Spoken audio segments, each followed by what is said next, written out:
7장입니다. 제자 되는 증거. 자, 우리 7번째입니다. 제자 되는 증거.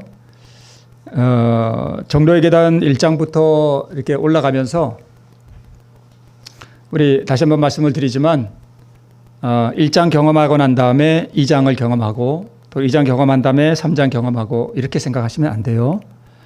1장부터 13장까지 우리는 이게 사람마다 경험도 다 다르고 또 하나님께서 사람을 다루시는 또 성령께서 사람을 인도하시는 어떤 그런 경험도 다 다르기 때문에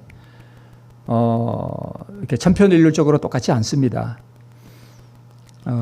그래서 이런 경험들은 이게 같이 중복돼 나간다는 거 이거 좀 같이 이해를 하셔야 되고요. 정로의 계단 이게 밟아 나가는 그 경험들이 다 의와 관계돼 있어요. 그래서 오늘 이 제자 되는 증거는 또 다른 표현으로 하면 우리가 의를 가진 증거가 뭐냐 이거와 똑같습니다. 내가 정말 제자인가 하는 이야기는 자 그래서 제7장 제자 되는 증거의 이 요지가 뭐냐 하면 우리가 의를 가진 하나님의 백성인 줄을 무엇으로 알 수 있는가 하는 부분을 우리 이 7장에서 좀 다루고 있습니다.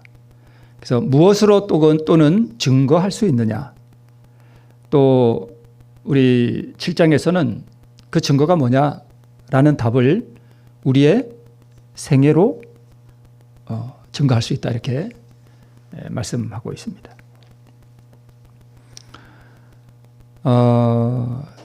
하나님께서 사람을 이렇게 이끌어 가시는 방법은 참 사람마다 달라요. 어떤 분은 우리 제7일 안식일 예수재림교회 정말 믿음이 신실한 가정에서 태어나서 진짜 이렇게 영적으로 잘 보호를 받고 잘 가르침을 받고 성장하는 사람이 있는가 하면 정말 좀 쓰레기 같은 데서 이렇게 태어나서 험한 데서 이렇게 사는 사람도 있거든요. 그러니까 그런 사람들을 다루시는 하나님의 방법은 다 다릅니다.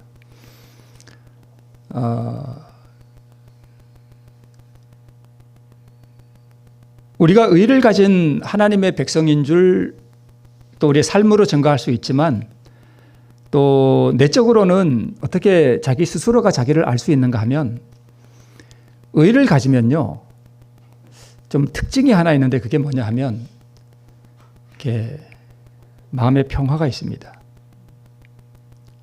평화가 있어요. 그게 본인이 스스로 압니다. 자, 제자 되는 증거인데 우리 누가복음 9장 23절을 보면 제자가 뭐냐 하는 것을 우리 예수님께서 이렇게 말씀하셨습니다. 또 무리에게 이르시되 아무든지 나를 따라오려거든. 제자가 뭐죠? 스승을 그대로 따라가는 게 그게 제자죠. 그래서 예수님 따라가는 게 제자예요. 그래서 나를 따라오려거든, 즉 나의 제자가 되려거든 자기를 뭐 하고요? 부인하고 날마다 자기 십자가를 지고 나를 쫓을 것이라 이렇게 말씀하셨습니다. 두 가지 말씀하셨죠.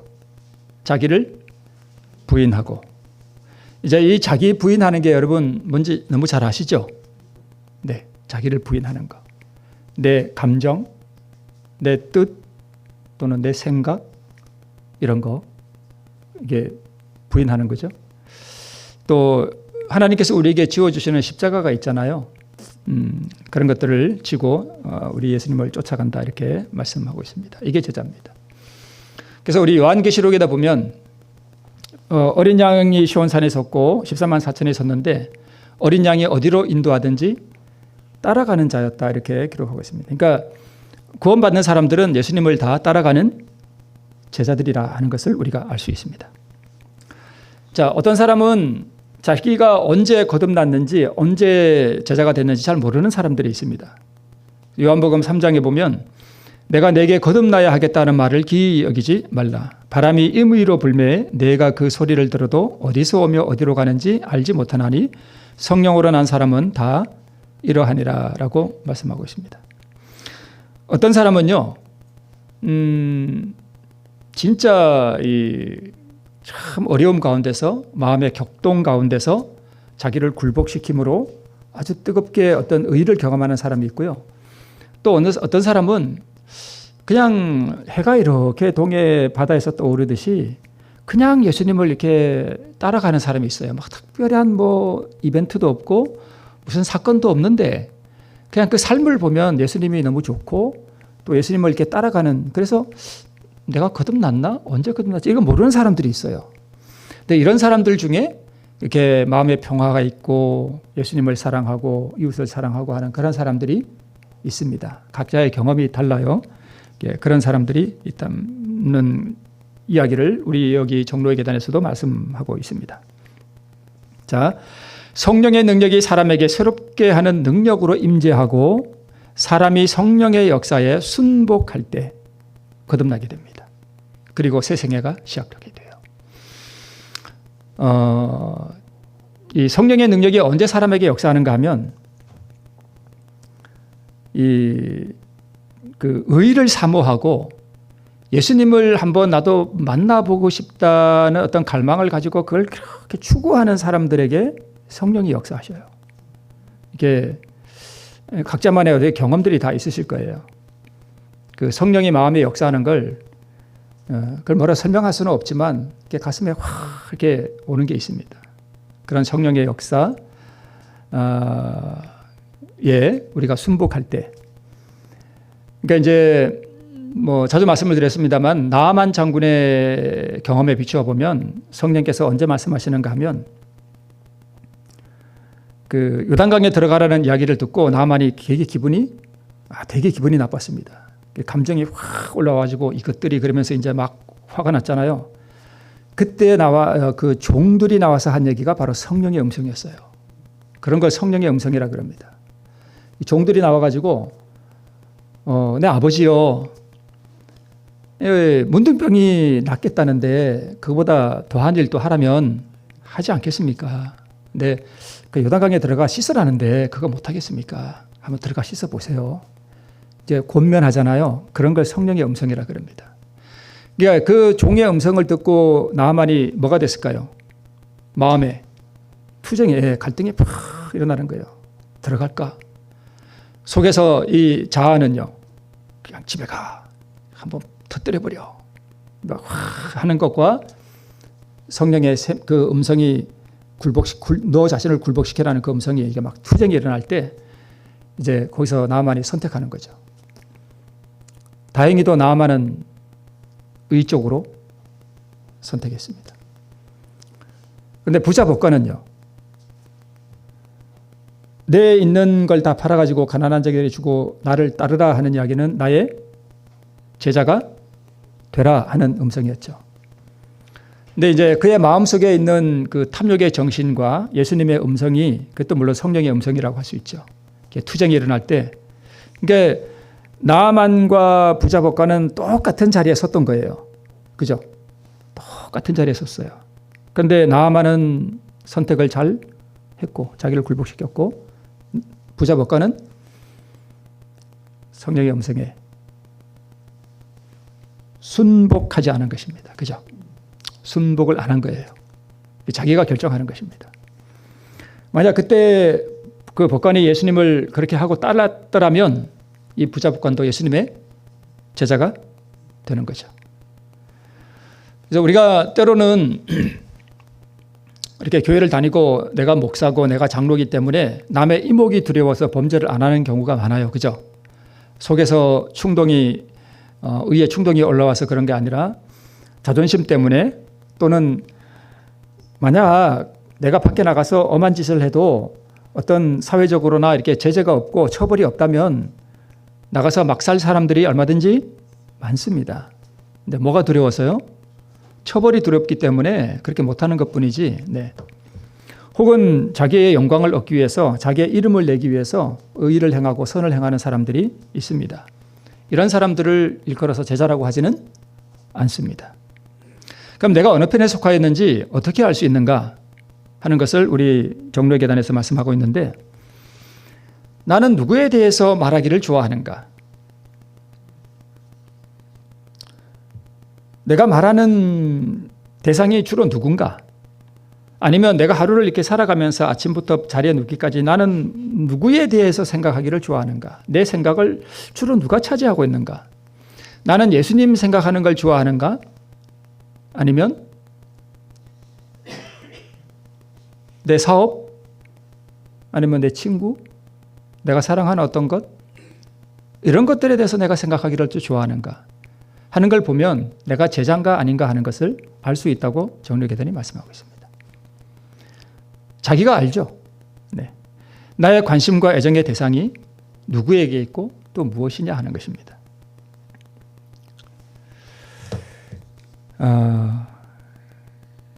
예수님을 따라가는 제자라면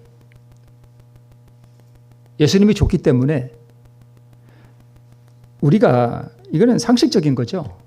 사랑에 빠지면 내 사랑에 빠진 대상이 늘 내 생각의 중심이에요. 그래서 뭐 유행가 가사이긴 합니다만 틀린 게 하나도 없어요. 안전하서나 당신 생각. 네. 아시는 분 있죠? 그 노래. 현철이 불렀죠. 가수 이름도 알아요, 저는.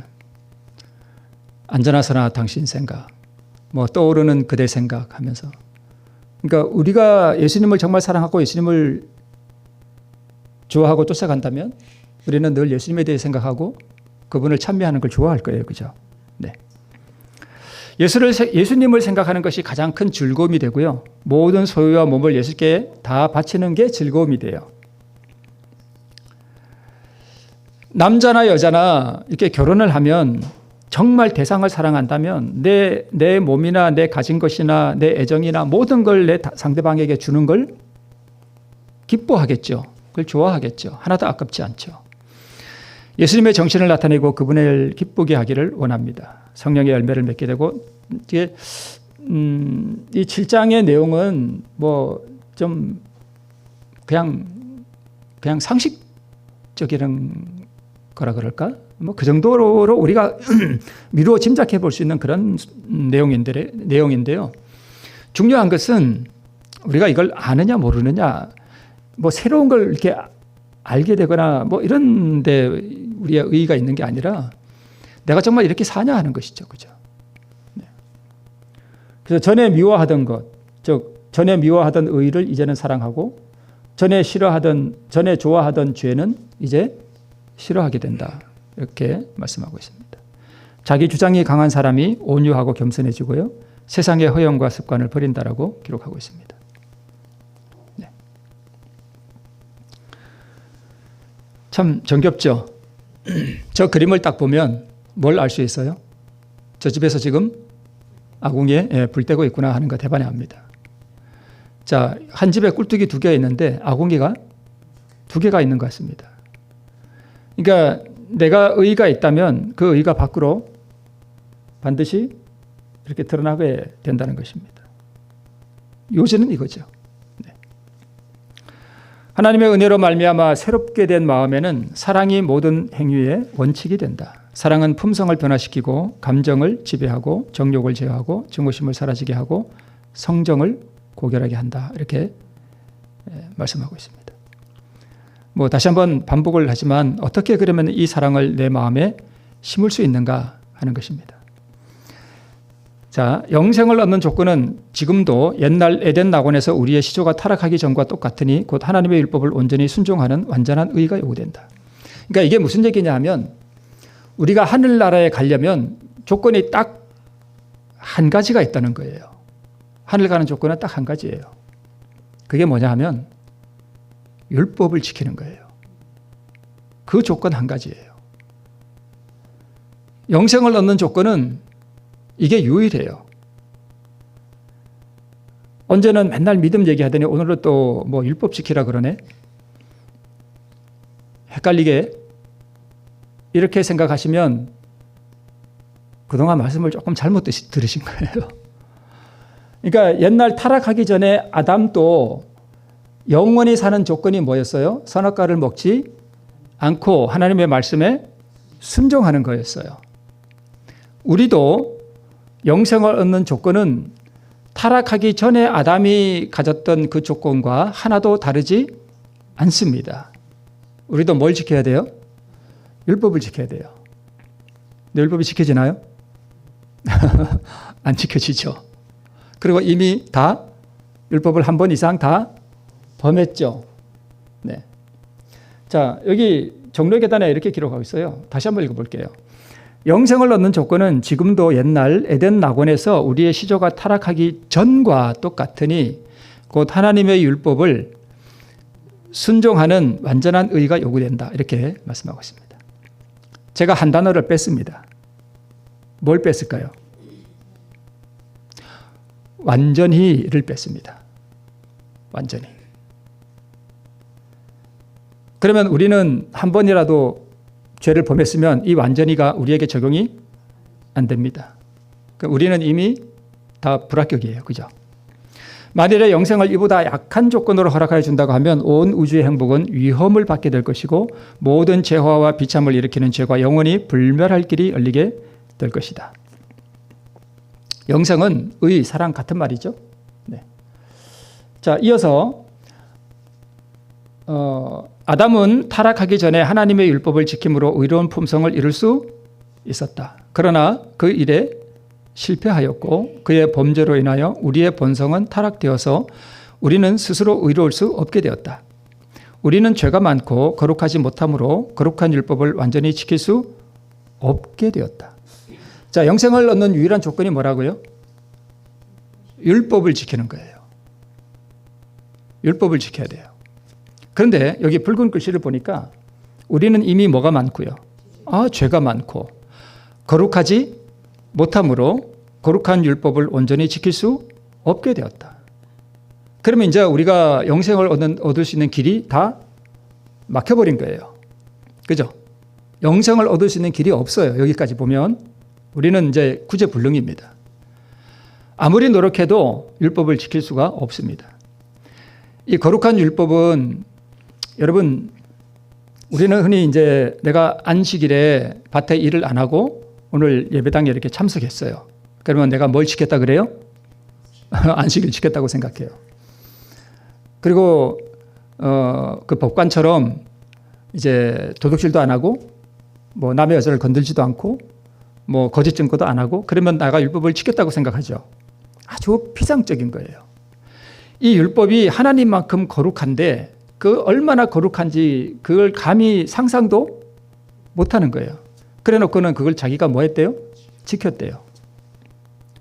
그러니까 율법은 저 하늘의 별만큼도 더 높이 하나님만큼 거룩한 거예요. 근데 이 더러운 인생에 그 무한히 거룩한 율법을 어떻게 지켜요? 못 지켜요. 율법은 누구만이 지킬 수 있어요?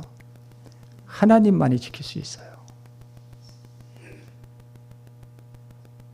그런데 성경과 증언의 말씀은 우리도 그 율법을 지킬 수 있다라고 말씀합니다. 그러면 자 보세요. 율법을 지킬 수 없게 되었다. 그리고 우리는 하나님의 율법의 요구를 응할 만한 자신의 의는 조금도 가지지 못하게 되었다. 그러나 그리스도께서 우리를 위하여 뭘 열어주셨대요? 피할 길을 열어주셨대요. 영생을 얻는 유일한 조건이 율법에 대한 완전한 순종이에요. 그러면 내가 오늘 이 순간부터 율법을 잘 지키면 될까요? 저게 제가 빨간 걸 좀 색깔을 바꿔놓고 그랬구나. 자, 그러면 오늘부터 예를 들어서 제가 율법을 완전히 지켰어요. 지켰다고 합시다. 예수님 오실 때까지. 그럼 내가 구원받을까요? 안 됩니다. 왜 그러냐 하면 저기 무슨 의가 요구된다고요? 완전한 의가 요구돼요. 그럼 지금부터 내가 한 그 의를 가지고 하늘에 가서 하나님 앞에 내놓으면 하나님께서 뭐라 그러실까요? 너 완전한 의가 아니야 라고 합니다. 완전한 의가 아니에요. 두 가지 이유 때문에 그렇습니다. 하나는 지금까지 내가 이미 뭘 범했고요. 죄를 범했고, 또 하나 나의 이 거룩하지 못한 성정을 가지고 그 완전히 거룩한 율법을 온전히 지키는 그 완전한 의를 이룰 수가 없어요. 그 두 가지 이유 때문에 안 됩니다. 그래서 예수님께서 피할 길을 열어주셨대요. 그게 뭐냐 하면 완전한 의가 요구되는데 피할 길을 열어주셨다. 자, 그는 예수님이죠. 이 세상에서 우리가 당하는 것과 같은 고난과 시험 가운데서 사셨다. 그는 죄 없는 생애를 사셨다. 이게 완전한 의예요. 그렇죠? 죄 없는 생애를 사셨어요. 그는 우리를 위하여 죽으셨고 지금 그는 우리 죄를 벗기시고 당신의 의를 우리에게 뭐 하시러 가신다? 주시러 가신다. 또 반복되는 이야기죠. 이제 어떤 분은 아니 예수님이 이렇게 의로운 본성을 가지고 왔는데 우리는 타락한 본성이 가지고 와가지고 이렇게 한 대 맞으면 확 같이 때리시고 싶은 충동이 올라오는데 예수님은 만약에 그러지 않으신 분이라면 어떻게 우리의 모본이 되며 그분은 이 세상에서 죄를 이기는 게 쉬웠겠네, 어렵지 않았겠네 이렇게 생각하시는 분들이 있어요. 이게 잘못돼서 그런 게 아니라 우리가 얼마든지 그런 생각을 가질 수 있어요. 그죠?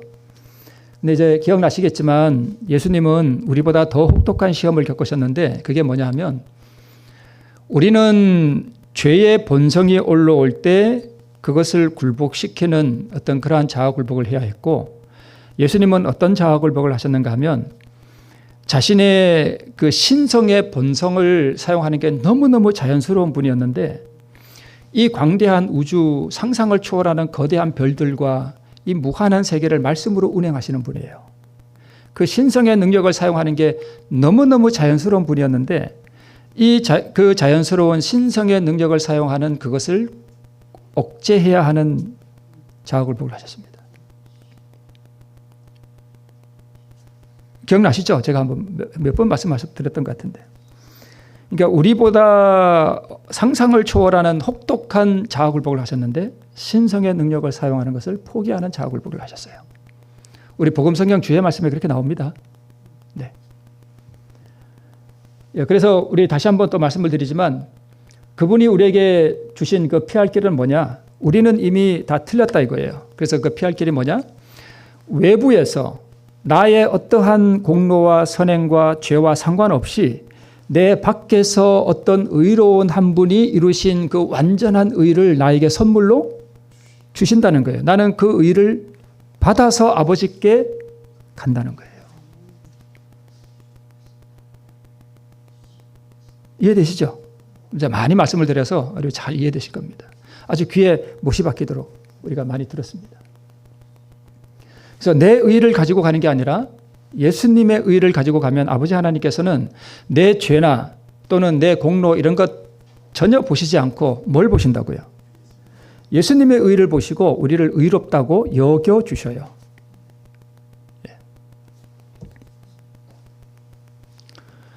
이제 그대가 그 자신을 그에게 바치고 그를 그대의 구주로 받아들이면 그대의 생애가 아무리 약하였을지라도 그의 공로로 인하여 누구의 공로요?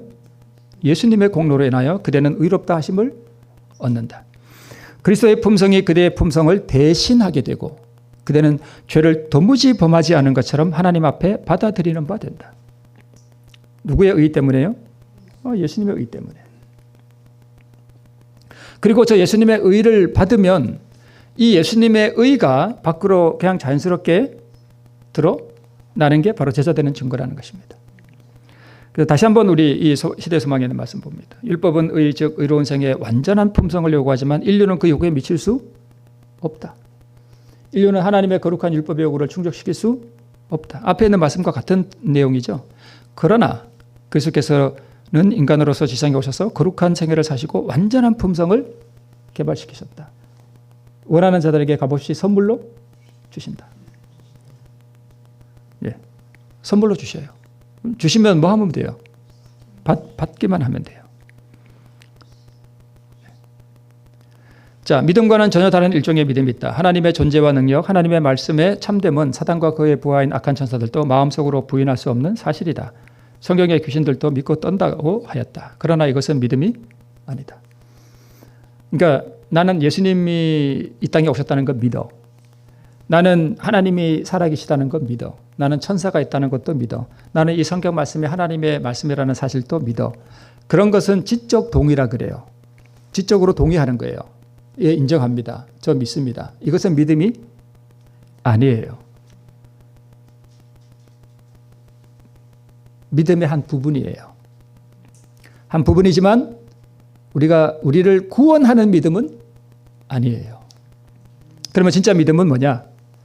의지를 하나님께 바치는 것, 즉 마음을 하나님께 바치고 애정을 하나님께 두는 그것이 믿음이다.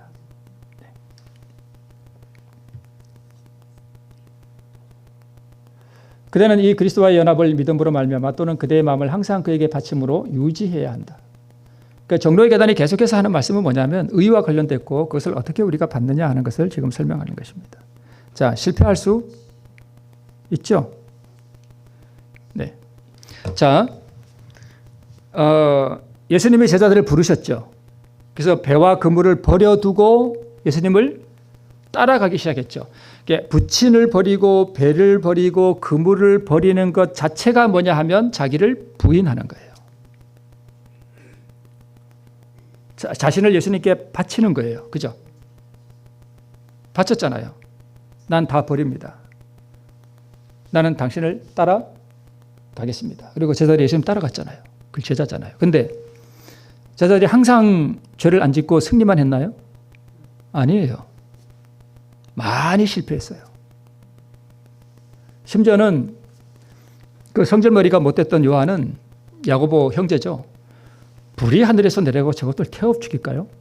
막 이런 말도 막 하고, 베드로는 예수님 부인하면서 욕하면서 모른다 그러고 실패를 많이 했습니다.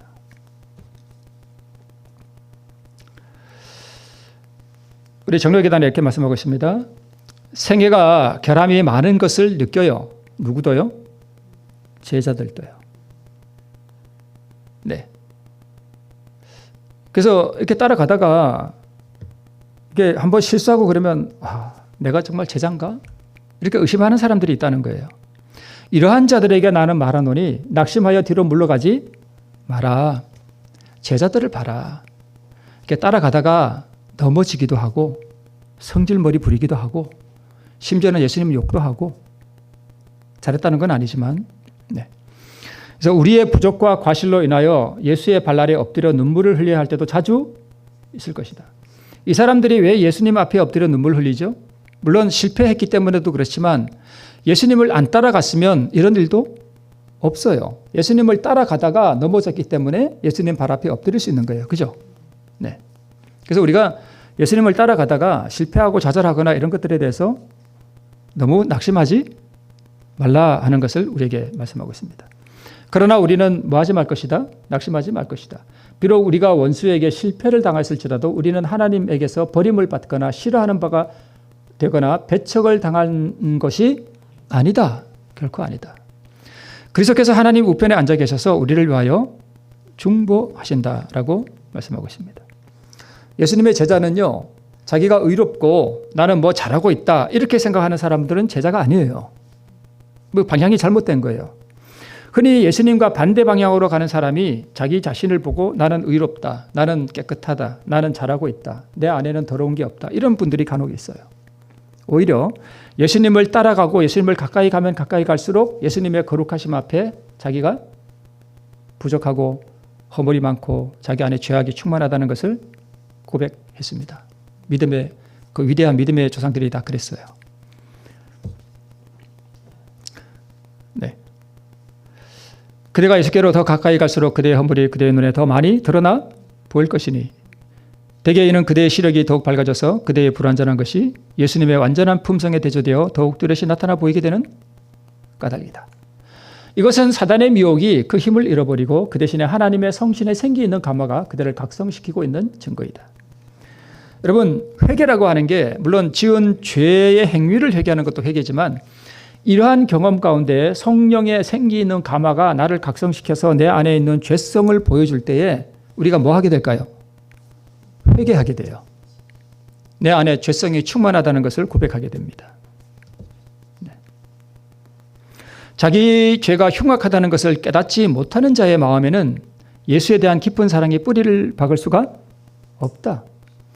그러니까 예수님의 깊은 사랑을 느낄수록 자기가 참 죄가 많고 허물이 많은 인생이요 연약한 인생이라는 것을 깊이 깨닫게 되고 더욱 주님을 의지하고 더욱 주님 앞에 회개하게 되고 그분의 사랑이 더 크게 경험이 되는 것이 바로 제자라는 사실을 말씀하고 있습니다. 우리가 우리 자신의 도덕적 결점을 보지 못한다면 이는 우리가 아직도 그리스도의 아름다운 점과 탁월하심을 보지 못하였다는 확실한 증거이다. 내가 도덕적으로 참 결점이 있고 연약한 부분이 있고 내가 참 이러한 연약한 부분이 있구나 하는 것을 참 많이 보는 사람은 예수님을 따라가는 제자고요. 그렇지 못하다면 예수님을 아직 모르는 사람이다 하는 것을 우리에게 말씀하고 있습니다. 네, 우리가 우리 자신에게 자랑할 만한 것이 적다고 보면 볼수록 우리는 우리 구주의 무한하신 순결과 사랑 가운데서 존중할 만한 것을 보게 될 것이다. 우리가 자신의 죄가 중하다는 것을 깨닫게 될 때에 우리를 사유하시는 자에게로 달려가게 될 것이다. 사람이 자신의 속죄로움을 깨닫고 그리스도께 손을 내밀 때에 그는 당신의 능력을 나타내실 것이다 라고 우리에게 말씀하고 있습니다. 자, 우리 제자되는 증거는요, 사실 뭐 그렇게 새로운 것은 사실 없고, 우리에게 어떻게 우리가 그 회개와 자복과 헌신과 또 믿음과 받으심을 통해서 자기를 우리 주님께 드리고 그 의를 받고 우리 주님을 쫓아가는 게 되는가 하는 것을 설명하고 있으면서, 또 한 가지 말씀드렸듯이 실패할 때 좌절하지 말고 주님을 끝까지 쫓아가라고 우리에게 격려해 주고 있습니다. 이 제자의 경험을 통해서 우리가 저 시온산까지 올라가는 우리 모두가 되시길 바라면서 말씀을 마치겠습니다.